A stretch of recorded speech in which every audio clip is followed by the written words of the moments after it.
Pour aller plus loin sur l'estimation, on pourrait se demander pourquoi faire une estimation du bien. Je vous donne les deux raisons principales et une raison bonus. La première raison, c'est pour confirmer votre souhait de vendre le bien. En effet, si le résultat de l'estimation vous donne un montant bien inférieur à vos attentes, il est peut-être nécessaire de reconsidérer votre projet de vente.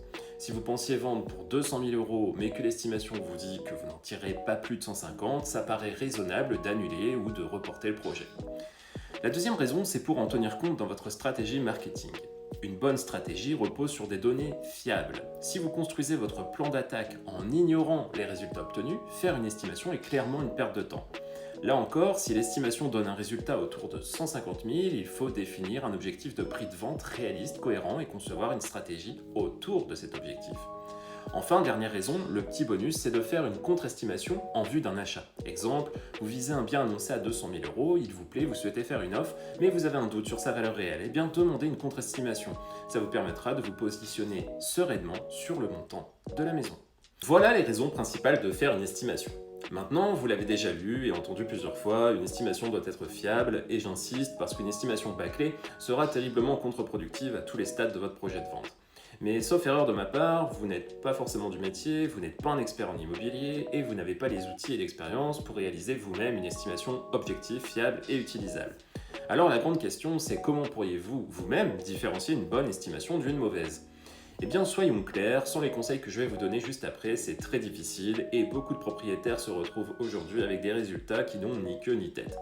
Entre les professionnels qui font des estimations à la grosse louche, ceux qui font des estimations au pifomètre, ceux qui n'en font pas et demandent directement un prix de vente au propriétaire, ceux qui visent extrêmement bas pour être sûr de vendre et ceux qui visent très haut pour être sûr de flatter le propriétaire et avoir le mandat, il y a quand même quelques professionnels sérieux qui vont prendre des mesures, faire des photos et constituer un véritable dossier d'estimation. Premier conseil donc, une estimation n'est pas réalisable comme ça. Si vous devez filtrer, vous pouvez virer tous ceux qui vous le feront en direct et ça inclut tous les sites internet qui ne servent qu'à une seule chose, récupérer vos coordonnées pour les revendre à des agences partenaires. Ensuite, pour faire l'estimation, vous aurez besoin des diagnostics, notamment du rapport de DPE, vous aurez aussi besoin du montant total des taxes, des charges, taxes foncières, taxes d'enlèvement des ordures, charges d'eau, gaz, électricité, etc., mais également de tout un tas d'informations variées sur votre bien. Deuxième conseil donc, si on ne vous les demande pas, vous pouvez partir du principe que l'estimation n'en tiendra pas compte. Et pourtant, vous vous en doutez, ce sont des éléments importants pour attribuer une valeur à votre bien. Par exemple, une maison classée A sur son DPE n'aura pas la même valeur qu'une maison classée G avec par exemple une toiture en amiante, même si en surface et nombre de pièces elles sont identiques. J'enchaîne avec un troisième conseil pour vous, et cette fois c'est une question à se poser, retenez bien. Dites-moi quelles sont les différentes méthodes d'estimation que vous utilisez pour déterminer la valeur des biens. Et là, sans que vous ayez besoin d'être un fin psychologue, si vous voyez une personne qui hésite, qui ne sait pas, qui n'utilise pas des termes précis, mais semble éluder la question, alors vous devriez facilement vous rendre compte par vous-même que vous êtes en face d'un magicien qui ne veut pas vous révéler le secret de son tour parce que lui-même ne le connaît peut-être pas. Alors comme il ne s'agit pas de magie, sachez qu'il existe des tas de méthodes pour évaluer un bien. Et pour vous donner un exemple que je connais bien, à la pépite on en utilise régulièrement 4 qui peuvent parfois donner des résultats très différents. C'est pourquoi le résultat final de l'estimation s'accompagne toujours d'une analyse précise qui permet d'attribuer un certain poids à chacune d'entre elles et obtenir un résultat fiable et argumenté. Histoire de vous donner un exemple concret, l'une d'entre elles est la méthode comparative. Elle consiste à prendre un instantané de vos concurrents sur le marché pour bien positionner votre offre.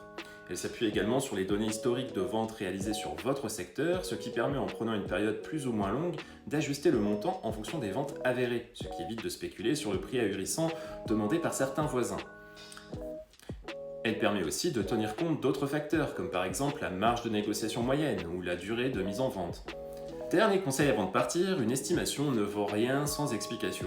Le montant qui figure sur le compte-rendu doit forcément être en adéquation avec votre objectif et vos intentions, mais il doit aussi tenir compte de la puissance marketing que vous comptez allouer à la mise en vente. C'est pourquoi je ne donne jamais de montant précis, mais plutôt une fourchette à plus ou moins 7% qui correspond à la différence entre le prix que pourrait obtenir un particulier avec des moyens limités et le prix que je pourrais obtenir avec des moyens professionnels et une bonne expérience en négociation.